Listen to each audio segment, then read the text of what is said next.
Crisis! Did anyone of you saw a crisis on your own eyes? On TV doesn't count. Or did you met anyone who saw a crisis in a physical form on their eyes? Anyone? Let me tell you, I met someone who did. I were camping in a cabin with my bestie and her parents. Her boyfriend came with his best friend and they were camping on a tent field nearby. They took with them some sausage, and please don't think kinky here. No kinky sausage. I mean that sausage that is different pieces of flesh and suffering that you can put in mouth publicly, eat it, and not necessarily be viewed as obscene. That sausage. But fellow neighbor campers had a dog. That dog ate that sausage, and his name was Crisis. Pure physical sausage eating crisis. You could say double crisis. They had no food, and there was a physical crisis, the dog. We found something else to feed them, but since even sandwiches sound kinky here, I will not tell you what.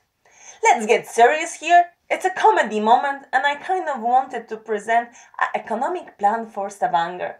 But then I got stuck on crisis, like rest of the world, and one thinking globally. But hey, they say think globally, act locally. So here I am with, it's a crisis if.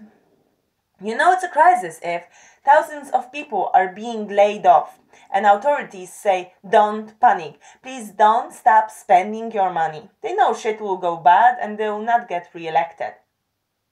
It's a crisis if we live in a country and region that heavily depends on oil, could have invested in sustainable sources of energy like wind because it blows here like hell, but didn't. Now some experts say oil will stay low for next 10 years and leaders are wishfully thinking next year will be better. Yeah, I thought the same after I became a mother, but once you get a kid, you're fucked for life. Or, as Louis C.K. put it, you're fucked for 18 years unless you are lucky with child service. With capitalism is different. Capitalism fucks nature until there's no money in it. And it's no problem if there will be no air to breathe and no water to drink. They'll sell it to you in a can or bottle. When it's good, we don't think about changing our ways, but about getting more. When it's bad, we see how that was stupid and look for a way to come back to that. Slavoj Žižek noticed that probably the reason why capitalism is so immortal is because it's almost constantly in crisis.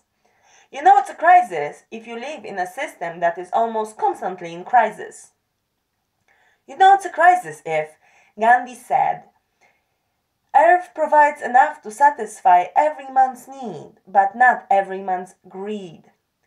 But we live in a system that is built upon demand and supply or scarcity. To put it damn simple, if apples were growing all around you, all the time, I couldn't sell you any.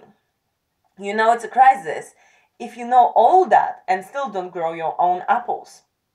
It's a crisis if Human Ethical Association, here Human Ethics Förbundet, comes with their indecent proposal and organized debate about legalization of prostitution. It's a crisis if one of the world's wealthiest men, George Soros, thinks that there are little boys and girls like this. Who do you want to be when you grow up? Ma. Who do you want to be when you grow up? Ma. What do you want to work with? Cook. Oh, you want to be a cook and work with food, huh? Right? No, I want to work with cook. I want to have sex with people who I don't like for money that I guess they don't like. So I can share it with a pimp that we both don't like. It's called lose-lose or prostitution, and I can retire in a coffin before I hit 50.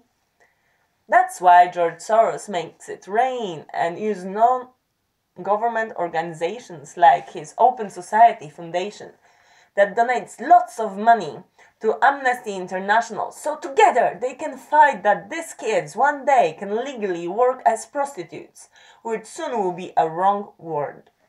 It's a crisis if you feel that we live in George Orwell's 1984. Surveillance cameras are almost everywhere, whistleblowers are in jail, Criminals are on the top of pyramid scheme that we call civilization, and prostitutes and pimps are called sex workers. You know it's a crisis if there is a saying, if you want to rob a bank, you're a criminal and you'll go to jail for it. If you want to rob a nation, you're a banker and you will get a bailout, raise and bonus. But our kids learn that society works okay, or that we tried different stuff and nothing worked better. You know it's a crisis if we know that previous generations were wrong, but we still teach our kids to fit in instead of learning from our kids. You know it's a crisis if we know that having a kid means being fucked for life, but we still do it to give them better childhood than we had, pollute earth and home with plastic toys, understand that what our parents went through with us, give a human to the world that can repeat that cycle, and or decide to be nobody, criminal or proud sex worker. But you really know it's a crisis when you go to work office here now and they'll make you a sex worker. And this should be the end, but I didn't want it to leave it so green, though I prefer green than evil or spoiled. I decided it already as a teenager when my ethics teacher asked me, do you prefer to be an happy philosopher or happy pig? I go with an happy philosopher. Comedy is a great way for laughter and employment of philosophers. You can give some fun, you can have some fun. It worked well for Robin Williams all the way until he killed himself out of depression. Depression will not kill you, might help you to wake up by seeing nonsense around you.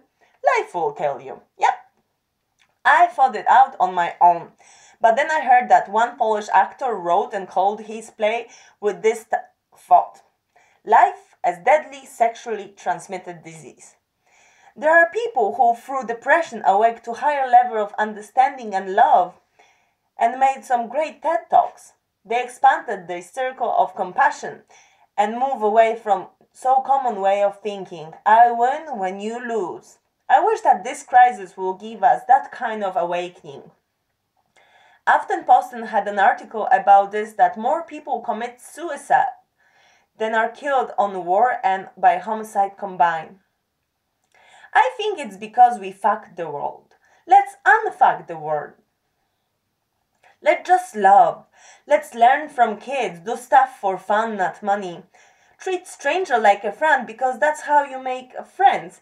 And freak out Norwegians because they keep some friends all the way from kindergarten and don't really need more. It's nothing personal. For them, you're just weird because you have no friends from kindergarten and you're interested in making new ones. You're weird. Let's turn our roofs into beautiful gardens so people will hang out there instead of jumping from them. Let's legalize marijuana, all natural plants, mushrooms and drugs. Legal marijuana made miracles for Colorado's economy and tourism. This will do better for hydrocold behind Madhaland and growing some salads. I see potential in Stavanger Öst. It will be all money and marijuana green, baby. Oh, happy, hippie, high time. People will copy and maybe soon the whole world will be hippie like its 1970s hippie commune. With free love, we will not need prostitution. By the way, even hippies couldn't stick to free love. They formed couples and left, but never mind.